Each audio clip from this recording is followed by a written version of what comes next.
नमस्कार प्रेक्षकांनो, इन्स्पेक्टर मंजू या मालिकेच्या आजच्या जबरदस्त भागामध्ये आपल्याला खूपच मोठा आता ट्विस्ट पाहायला मिळतोय. होय प्रेक्षकांनो, मंजू सत्याच्या नजरेला आर्यन मात्र आता दिसतो आणि त्यांना प्रश्न पडतो की आर्यन इथे तात्यासाहेबांच्या सोबत काय करतोय. नक्की हा तात्यासाहेबांचा मुलगा तर नाहीये ना. आता मात्र प्रेक्षकांनो, मालिकेत खूप मोठा टर्न ट्विस्ट येताना आपल्याला दिसणार आहे. मालिकेमध्ये आपण पाहतोय इकडे मात्र आर्यनची अशी काही धुलाई आता मंजूने केली आहे आणि ते बघून पूर्वाचा मात्र आता इकडे खूपच मोठा संताप झालेला असतो. इकडे मात्र तात्यांनी जी काही सभा अरेंज केलेली असते, त्यांचा नवीन जो काही पक्ष आता इकडे स्थापित केलेला असतो, त्याच्याच उद्घाटनाच्या वेळेस आर्यन कसा काय स्टेजवर, हा प्रश्न सत्या मंजूला पडतो आणि तेव्हा मात्र त्या दोघांना कळून चुकतं की आर्यन दुसरा तिसरा कुणाचा नसून तर हा तात्यासाहेबांचाच मुलगा आहे. आता मात्र मित्रांनो, मालिकेत कुठला धमाका होणार आहे हे सगळं पाहणं फारच रंजकदार ठरणार आहे. आजचा भाग खूप छान दाखवलाय, शेवटपर्यंत नक्की बघा. चॅनलवरती नवीन असाल तर चॅनलला सबस्क्राईब करा, व्हिडिओला लाईक करा. तर मित्रांनो, आजच्या भागाच्या सुरुवातीलाच आपल्याला असं दाखवलं जात आहे, पूर्वाच्या नाकावर टिचून मंजूने दरबार भरवलेला असतो. आता तो दरबार कायदेशीररित्या भरवलेला नाहीये म्हणून पूर्वा मात्र त्यांना क्रॉस करत असते, परंतु मंजू अजिबात कुणाचं ऐकत नाहीये. इकडे मात्र प्रेक्षकांनो, फौज फाटा घेऊन मंजू आता इकडे माया पॅलेसमध्ये येते आणि समोरच तिकडे त्या दरबाराच्या तिकडे जाऊन उभी राहते. मंजूला ती बोलते, आत्ताच्या आत्ता हा दरबार बंद झाला पाहिजे, नाहीतर तुला मी इथे आतमध्ये टाकेल. मंजिरी वाघमारे, ऐकू येते का तुला? आता मात्र मंजिरी बोलते, अय पूर्वा पाटील, तुम्ही कोण आहात? तुम्ही तर मला सस्पेंड केलंय ना, आणि तुम्ही सस्पेंड इन्स्पेक्टरला ऑर्डर कशी काय देताय? पूर्वा पाटील, तुम्हाला माहिती आहे का? अहो, मी तुमची एकही ऑर्डर आता फॉलो करणार नाहीये. कान उघडून ऐकून घ्या, मी काहीही तुमचं ऐकणार नाहीये. मी सस्पेंड आहे. पूर्वा मात्र आता बोलते, काय ग ए मंजिरी, जास्त तुझी जीभ चालायला लागली का? जास्त चुरू बोलू नको माझ्यासमोर. तुझी एकदा हवा टाईट केली आहे ना. मंजू बोलते, हे बघा पूर्वा पाटील मॅडम, कायद्याच्या चौकटीत राहून बोला. हे माझं स्वतःचं घर आहे. हे सगळे माझे लोक माझ्याकडे मदत मागायला आलेत, न्याय मागायला आलेत, आणि तुम्ही कोण इथं येऊन माझ्यावर आता जबरदस्ती करणार आहे की मी दरबार बंद करावा म्हणून? अजिबात मी काही करणार नाहीये. इकडे मात्र आता दरबार भरवू नको, नाहीतर तुझ्यासोबत खूप वाईट घडेल, असं पूर्वा पाटीलने चक्क मंजूला धमकीच दिलेली असते. ती बोलते, हे बघ, तू जे काही माझ्यासोबत आता उद्धटपणे बोलतेस ना मंजिरी वाघमारे, त्याचा बदला तर मी तुला घेणारे, चांगल्या पद्धतीने तुला अडकवणारे, आणि मंजू, मी तुला जामीन सुद्धा मिळवू देणार नाही, हे मात्र तू लक्षात ठेव. मंजू बोलते, ओय पूर्वा पाटील मॅडम, माझ्या वरपर्यंत खूप मोठी पोहोच आहे, खूप ओळखी आहेत, मला एका घंट्याच्या आत बेलसुद्धा मिळू शकते. त्याच्यामुळे तुम्ही मला जामीन मिळवायची आणि मला बाहेर येऊ द्यायची काळजी करू नका.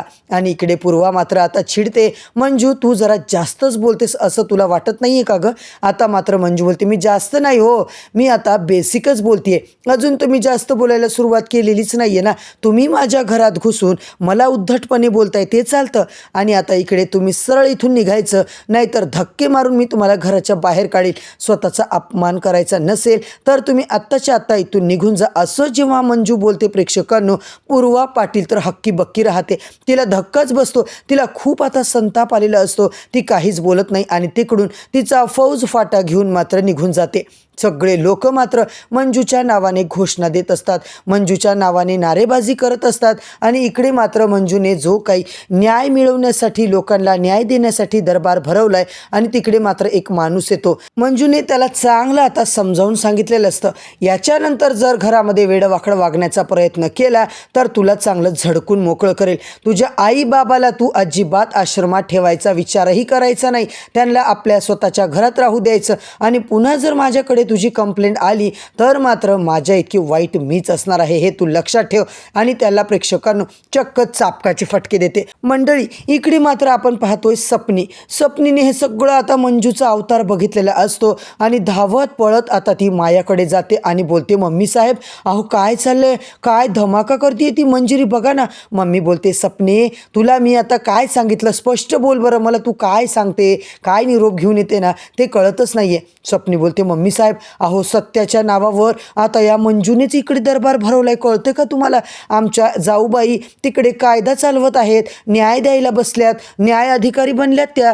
जसा सत्यादादा इकडे सगळ्यांना न्याय द्यायचे, दरबार भरवायचे, तसंच अगदी मंजिरी करतीये. सत्याच्या हातातून सगळंच गेलं असं वाटतं, जसं तुमच्या हातातून गेलंय.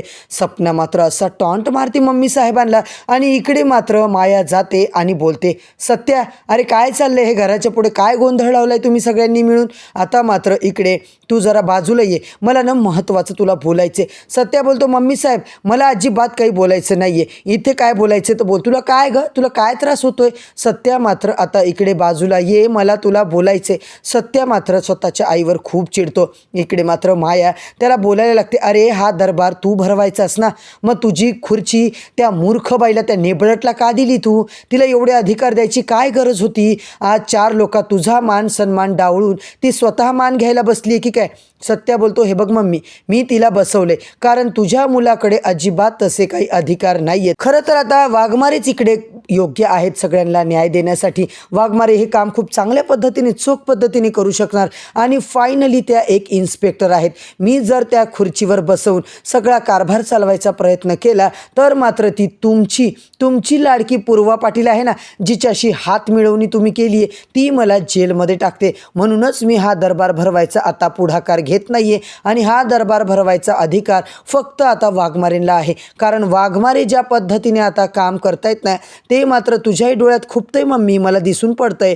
आता मात्र तू इथे उभी राहू नको, जा तुला काय करायचे जाऊन कर आणि तुझ्या त्या लाडक्या पूर्वाला सुद्धा जाऊन सांग आणि रूममध्ये जाऊन आराम कर. मंजूचा दरबार आता संपलेला नाहीये. इकडे मात्र आता सगळ्यांना न्याय देऊन झाल्याच्या नंतर प्रेक्षकांनो, मंजूचा न्याय निवाडा झाल्याच्या नंतर मंजू सगळ्यांना घरी पाठवते आणि तुम्ही सगळे आता काळजी करू नका, तुमची मंजिरी वाघमारे तुम्हाला न्याय देणार, हे आता मंजिरी सगळ्यांना बोलत असते. दुसरीकडे प्रेक्षकांनो, पूर्वा पाटील मात्र जाम टेन्शनमध्ये असते. आज जो काही अपमान त्या मंजिरीने केलाय, सगळ्या लोकांसमोर तिचा जो काही आता अपमान झालाय, त्याच्यामुळे तिला खूप राग आलेला असतो. ती आता आर्यनला सगळं काही सांगते. आर्यन मात्र काहीच बोलत नाहीये, तिला काही रिॲक्शनच देत नाहीये. आर्यन सुद्धा खूप रागात असतो. म्हणतो, पूर्वाताई मला सांग, काल जेव्हा ती मला चापकाने मारत होती तेव्हा तर तुम्ही मला बोललात ना की शांत राहा, काही बोलू नकोस, मग आता सुद्धा मी काही बोलणार नाहीये आणि मला अजिबात बोलायला भाग पाडू नका.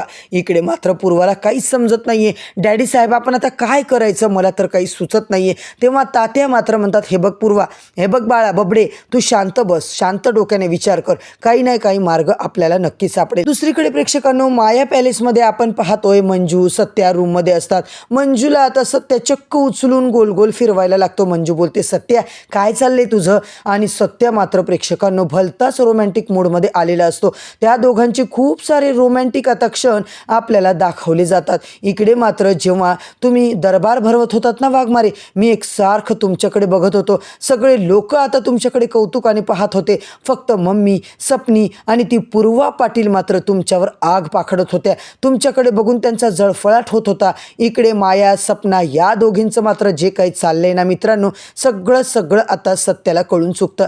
सत्या मंजूला प्रेमाने जवळ घेतो आणि दोघांचं मात्र आता खूपच रोमॅन्टिक असं प्रेक्षकांनो रोमॅन्टिक सीन आपल्याला दाखवले जातात.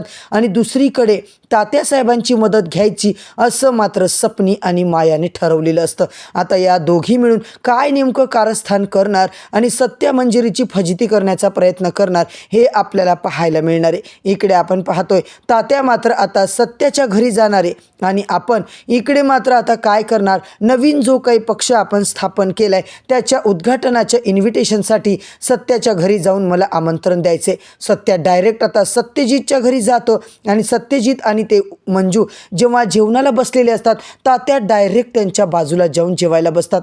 आता मात्र सत्या बोलतो, उठा, कशाला आलात माझ्या घरामध्ये, माझ्या परमिशन शिवाय माझ्या घरात यायची हिंमतच कशी केली? तेव्हा मात्र तात्यासाहेब बोलतात, हे बघा सत्यजित सुर्वे, मी जो काही माझा नवीन पक्ष आता इकडे स्थापन केलाय त्याचं उद्या आता इकडे मोठी सभा होणार आहे, त्याचं उद्घाटन होणार आहे. तेव्हा मात्र तुम्ही सगळे या आणि तुम्हाला मात्र मी इन्व्हिटेशन द्यायला तिकडे आलोय. आम्ही आवर्जून तुम्ही तुमच्या वाघमारे मॅडमला मात्र घेऊन या, असं जेव्हा तात्या सांगतात तेव्हा मात्र ते तसं बोलून तिकडून निघून जातात. सत्याला खूप मोठं मोठा धक्का बसतो. प्रेक्षकांनो, आजचा भाग तर इथेच संपलाय, परंतु उद्याच्या भागात आपल्याला खूपच मोठा ट्विस्ट आता पाहायला मिळतो. ते म्हणजे जेव्हा सभा भरते, आर्यन मात्र भर सभेत तात्यांच्या बाजूला. आता आर्यनला बघून मंजू सत्याला किती मोठा धक्का लागलाय आणि त्या दोघांना आता मात्र कळून चुकलंय की आर्यन दुसरा तिसरा कोणी नसून तात्यासाहेब मोहिते यांचाच मुलगा आहे. आता मात्र प्रेक्षकांनो, येणाऱ्या भागात नेमकं काय होणार आहे हे सगळं जाणून घेण्यासाठी चॅनलवरती नवीन असाल तर चॅनलला सबस्क्राईब करा, व्हिडिओला लाईक करा. उद्या परत भेटूया नवीन भागाच्या नवीन रिव्ह्यू सोबत. तोपर्यंत धन्यवाद.